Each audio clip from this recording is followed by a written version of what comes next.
역대하 26장 7절하고 15절인데 오늘 함께 읽기 원합니다. 역대하 26장 7절부터 먼저 같이 한 목소리로 우리가 합독하도록 하겠습니다. 함께 말씀을 읽겠습니다. 하나님이 그를 도우사 블레셋 사람들과 루바알에 거주하는 아라비아 사람들과 마온 사람들을 치게 하시니라. 15절입니다. 같이 읽겠습니다. 시작. 또 예루살렘에서 재주 있는 사람들에게 무기를 보완하게 하여 망대와 성곽 위에 두어 화살과 큰 돌을 쏘고 던지게 하였으니 그의 이름이 멀리 퍼지고 기이한 도우심을 얻어 강성하여 지으렸다. 아멘. 할렐루야. 감사합니다.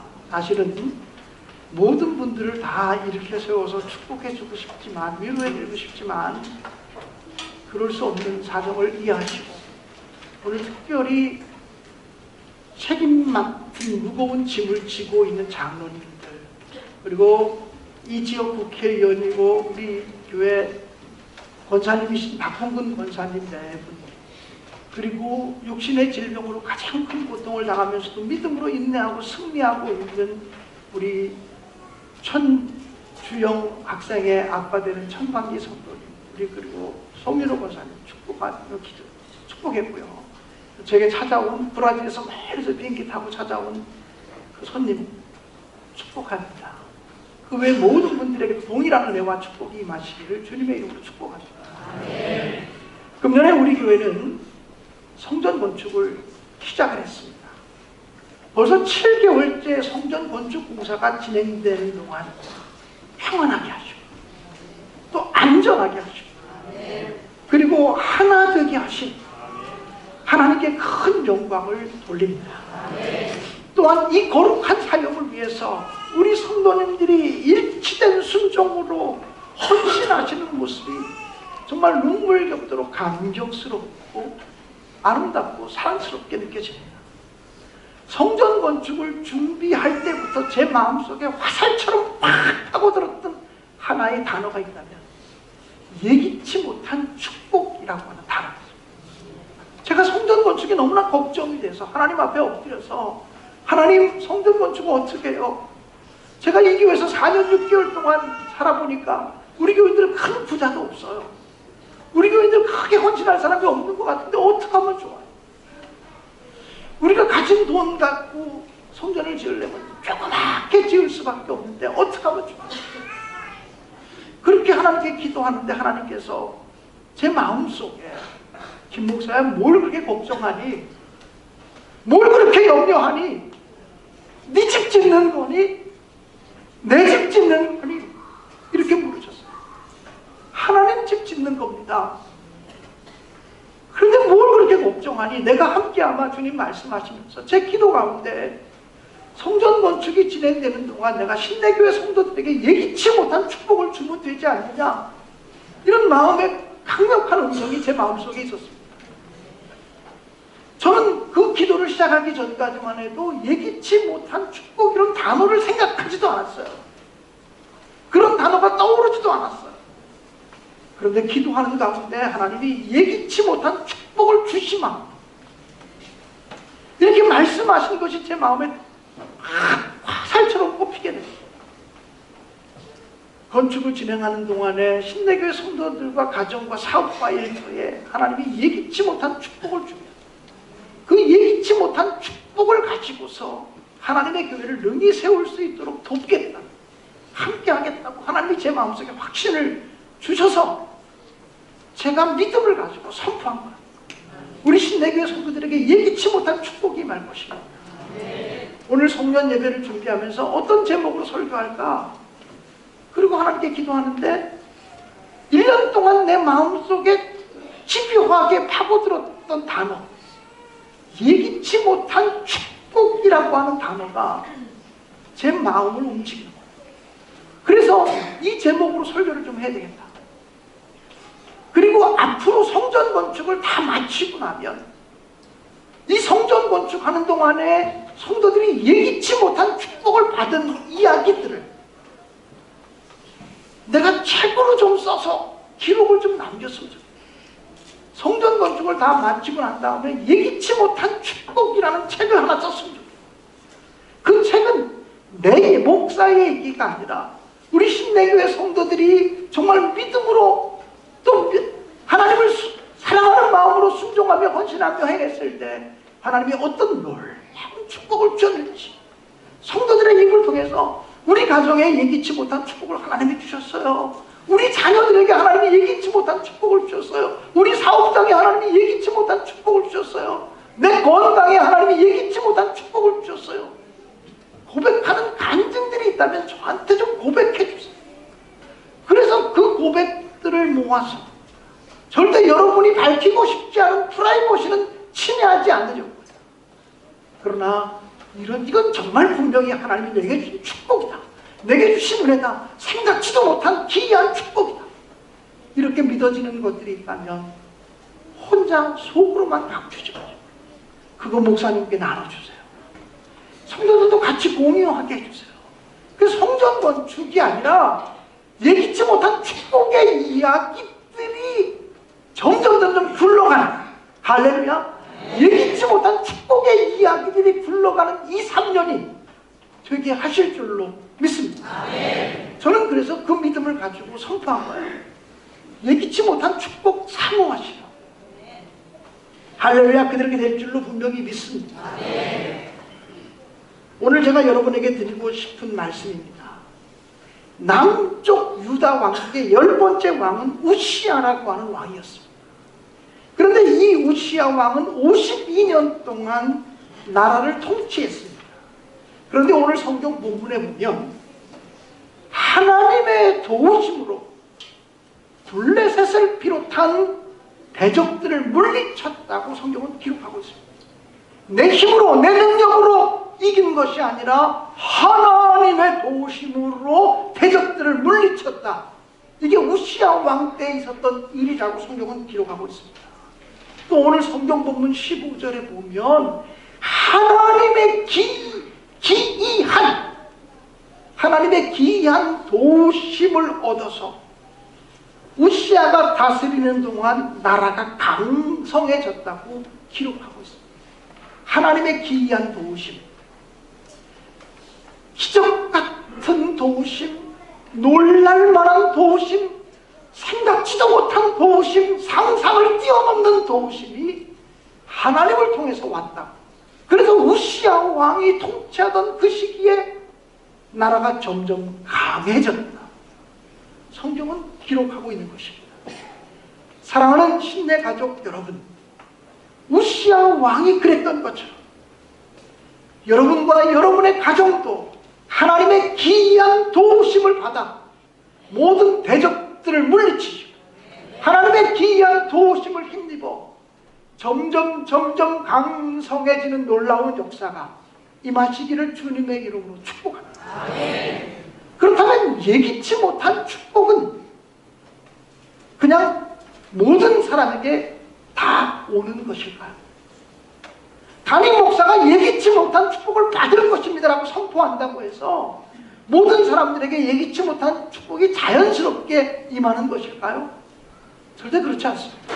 우리 기독교 종교는, 기독교라고 하는 종교는 무당 종교가 아닙니다. 내가 책임적으로 응답하지 않는데 하나님의 축복이 오는 경우는 없습니다. 그냥 비나이다 천지신명께 비나이다 이렇게 무속적인 신앙을 가진다고 해서 복이 오는 것이 아니라고 하는 것입니다. 그럼 예기치 못한, 예상하지도 못한 놀랄만한 축복을 받으려면 어떻게 될 것이냐? 첫째로 예기치 못한 축복은 기적 주시는 하나님을 사모하고 기적 주시는 하나님을 바라보는 자들에게만 임할 줄로 믿습니다. 여러분, 남유다의 왕들 중에서 히스기야라고 하는 왕이 있었습니다. 이 히스기야 왕은 이사야 선지자로부터 내가 다시는 죽고 이제 죽고 다시는 살지 못하리라고 하는 선언을 받습니다. 하나님께서 나를 보내셨습니다. 왕이 죽을 것입니다. 그러므로 이제 남은 시간 동안에 유언을 하십시오. 이러고 이사야 선지자가 가버렸습니다. 하나님이 죽는다 그랬으니, 생명을 주관하신 하나님이 죽는다 그랬으니 살 길이 없습니다. 그런데 히스기야가 그 위기 속에서 어떡합니까? 얼굴을 벽으로 향하고 하나님을 바라보며 통곡하며 기도합니다. 하나님, 내가 하나님 앞에서 잘못한 것도 많지만 하나님 앞에서 선하고 의롭게 행했던 것이 있다면 그것을 기억하여 주십시오라고 기도합니다. 그 기도를 들으시고 하나님이 이사야 선지자를 다시 보내셔서 히스기야의 생명을 15년 연장시켜 주셨습니다. 할렐루야. 네. 여러분, 이것이 무엇입니까? 히스기야는 죽음 앞에서도 죽음까지도 변화시키시고 생명의 주관자가 되시고 치유자가 되시는 하나님만을 바라봤다는 것이고 기적의 하나님을 의지하고 사모했다는 것입니다. 예기치 못한 축복은 어떤 사람에게 올 것이냐? 복 주시는 하나님을 의심하지 않고 신뢰하고, 하나님이 복 주실까? 그러지 않을지도 몰라. 이렇게 왔다 갔다 하지 말고 하나님은 분명히 복 주신다. 내게 복 주신다. 나는 복 주신 하나님 사모한다. 그리고 나는 어떤 순간 아무리 힘들고 아무리 어려워도 하나님만 바라보겠다. 이러는 사람들에게 하나님의 놀라운 역사가 임할 줄로 믿습니다. 예기치 못한 축복은 어떤 사람에게 오냐면, 제가 성경을 유심히 읽어보니까 예기치 못한 고난을 당할 때 그 예기치 못한 고난을 통해서 예기치 못한 축복으로 연결되어지는 경우들이 굉장히 많다라고 하는 것입니다. 우리는 흔히 고난당하면 하나님이 계신데 왜 내게 이런 고난을 주시나? 하나님이 살아계시면 어떻게 우리한테 이렇게 어려운 일이 생길 수 있나? 그래서 고난만 당하면 하나님을 의심하는 경우들이 얼마나 많은지 몰라요. 그래서 성경을 창세기부터 요한계시록까지를 정말 꼼꼼히 눈여겨 읽어보세요. 예기치 못한 축복 이전에 반드시 예기치 못한 고난이 왔다라고 하는 것을 알게 돼요. 예기치 못한 고난을 통해서 우리를 단련시키시고 훈련시키셔서 상상할 수도 없는 기적과 축복의 세계로 인도하시는 하나님이라고 하는 사실을 잊지 마시기를 주님의 이름으로 간절히 축원합니다. 그래서 고난당할 때, 환난당할 때, 어려움당할 때 어떻게 어떤 자세를 가지고 대처하느냐, 이것이 바로 예기치 못한 축복을 맞이하는 비결이라고 하는 사실을 명심하시기를 주님의 이름으로 기원합니다. 그러므로 여러분, 혹시 지금 고난 가운데 있는 분들이 있습니까? 내게 왜 이렇게 상상할 수 없는 고난이 오나? 왜 우리 가정에 이렇게 큰 환난이 오나? 왜 우리 교회에 이런 어려운 문제가 있나? 이거 어떻게 해야 되나? 욥과 같이 고난 속에서 탄식하는 자들이 있습니까?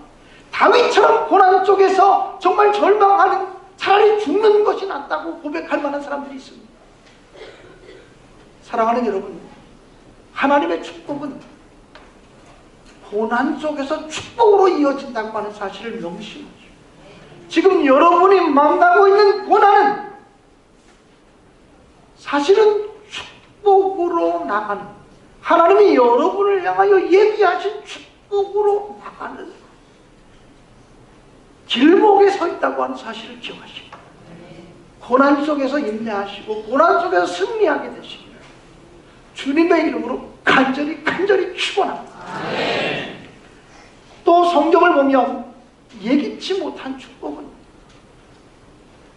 내가 잘 이해할 수 없어도 하나님 명령에 순종하는 자들에게 와지는 축복입니다. 하나님의 명령에 순종할 때 순종하는 자들에게 예상하지도 못한 놀라운 기이한 축복들이 오는 것을 보게 됩니다. 그러므로 사랑하는 여러분, 우리가 예기치 못한 축복을 받기를 사모하신다. 지금까지도 순종의 행진을 하며 살아오셨지만 순종의 행진을 계속해 나가셔서 하나님 마음을 감동시키시는 저와 여러분, 우리 신내 공동체가 되어질 수 있기를 주님의 이름으로 간절히 축원합니다. 또 예기치 못한 축복이라고 하는 것은 믿음을 활용하는 자들에게만 와지는 축복이라는 사실을 한 번 더 말씀드리고 싶습니다. 예수님께서 가나안 지방에 가신 적이 있었습니다. 그때 이방인이었던 가나안 여인이 나와서 자기의 자녀를 고쳐달라고 부탁합니다. 그때 주님께서 말씀하시기를 자녀의 떡을 취하여 개들에게 던지는 것이 마땅하지 않다. 이방인 여인을 개 취급하셨습니다. 그런데 이 여인이 뭐라고 말하냐면 개들도 주인의 상에서 떨어지는 부스러기는 먹을 수 있지 않습니다. 그 고백을 들으시고 주님이 이 여인아 내 믿음이 크도다. 내 병에서 놓여 건강할지어다 라고 말씀하셨고 그 시로부터 그 가족의 질병의 문제가 해결되었습니다.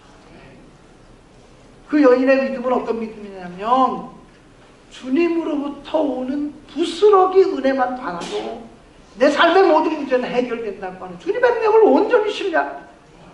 주님으로부터 오는 은혜라면 나는 부스러기 은혜만 받아 먹어도 내 삶의 모든 문제는 끝입니다. 내 모든 고난은 끝입니다. 내 삶의 기도의 제목에 응답되어집니다. 이 믿음을 가지고 할렐루야. 사랑하는 여러분, 주님이 칭찬하신 믿음의 사람들을 보면 대부분 이방인이었어요. 이방인 백부장이 주님께서 너의 집으로 가서 너의 자녀를 고쳐, 너의 그 병들린 너의 하인을 고쳐주겠다고 말할 때도 이 백부장이 주님께서 우리 집에 들어오심을 나는 감당할 수가 없습니다. 말씀으로만 하사 치료해달라고. 그때 주님께서 이스라엘 나라 백성들 가운데 이만한 믿음을 만나보지 못했다고 말씀해요. 주님의 말씀이 곧 능력이라고 믿는 믿음, 주님이 말씀하시면 된다고 믿는 믿음, 이런 믿음을 활용하는 자들에게 예상하지도 못했던 축복과 은혜가 주어질 줄 믿습니다. 저는 분명히 믿습니다. 이 우리 교회가 성전을 건축하는 이 시기에 우리가 시험 들지 않았으면 좋겠어요. 저는요, 헌금이 중요한 게 아니라 여러분이 소중해요. 건물이 소중한 게 아니라 여러분이 소중해요. 건물은 100번이라도 때려 부실 수 있지만 여러분 한 사람의 영혼이 더 소중해요. 그래서 이 성전을 건축하는 시기는 이 성전을 지켜주는 것만 가지고도 가장 큰 헌금을 하는 것. 아무리 힘들고 아무리 어려워도 성전을 지켜주고 내 자리 지켜주는 것이 가장 큰 헌금이에요. 다른 헌금, 몇십억 하는 헌금보다 그 헌금이 더 큰 헌금이에요. 그러므로 여러분, 내가 이 자리를 지키는 것이 이 시기에 내 사명이고 하나님께 가장 영광 돌리는 것이라고 믿으시고요. 그러다가 하나님이 내게 예기치 못한 축복 주시면 내가 응답하겠습니다. 예기치 못한 축복 주시면 내가 믿음으로 반응하겠습니다. 이루어질 수 있기 바라요. 저는 그래서요, 요즘 하나님 우리 신내교회에 어떤 예기치 못한 축복들의 이야기가 전해질까요? 성전 건축하면서 교인들의 가정에 예기치 못한 축복의 이야기들이 간증되고 고백되어서 성전 건축을 다 마쳤을 때 제가 예기치 못한 축복이라는 책을 쓰면서 여러분 가정의 이야기, 여러분 개인의 이야기, 여러분 사업의 이야기, 여러분 자녀들의 이야기가 스토리로 전해지는 교회가 되었으면 좋겠다고 생각해요. 할렐루야. 그 주인공이 누가 되어야 되겠습니까? 그 주인공이 누가 되기 원합니까? 예기치 못한 축복은 헌금해야 될 텐데 고민하시는 분 없기 바랍니다. 그 주인공 내가 되기 원합니다. 하나님, 그 주인공 내가 되기 원합니다. 이렇게 고백하시면서 우리 함께 나가자. 하나님, 우리 신내교회 정말 놀라운 축복을 주세요. 이 시기에 놀랍도록 축복해 주세요. 이 고백을 가지고 한 해를 마감하시고 또 이 고백을 가지고 새해를 열어가시고 평생을 살아가면서 하나님이 여러분을 통해 놀라운 역사를 이루시기를 주님의 이름으로 간절히 축복합니다.